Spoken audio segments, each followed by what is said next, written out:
Xristian xası nə ifadə edir? Ümumiyyətlə onlar xristian xası nədən əmələ gəlmişdir, necə olmuşdur? İlk xas necə olub?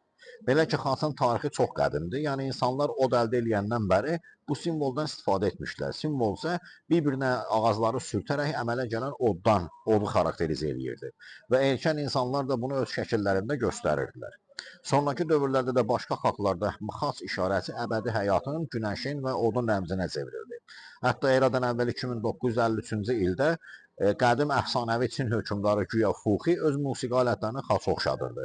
Qədim Misirdə isə ilk dəfə olaraq xaç eradan əvvəl 15-ci əsrdə Osirisin, günəşin və odun rəmzi olaraq ortaya çıxdı və buna Anq dedilər. Başqa xalqlarda isə buna Anqi və yaxud Aqni deyirdilər. Yəni od deməkdir mənası. Xristianlara nə zamandan keçdi? Erkən xristian mənbələrində xas deyə bir şey yoxdur. Yahudilər adətən xasdan uzaq durmağa çalışırdılar, çünki onu bütpərəstliyin, Yahudiliyə zidd olan bir şeyin simvolikası hesab edirdilər. Baxmayaraq ki, Tövratda buna işarələr var idi. Xristianlar isə ilk dəfə olaraq xası ağac Xlon və yaxud Stavros, qədim Yunan dilində belə ifadə edirdilər ki, bu da xaç deyil, ağac deməkdir və ya bu dirək deməkdir. Eradan əvvəl, eranın 2-ci əsrindən sonra isə artıq xristian mifologiyasında İsa'nın xaça, çarmıxa çəkildiyi göstərildi ki, buna da Tau, yəni üstü olmayan xaç deməyə başladılar.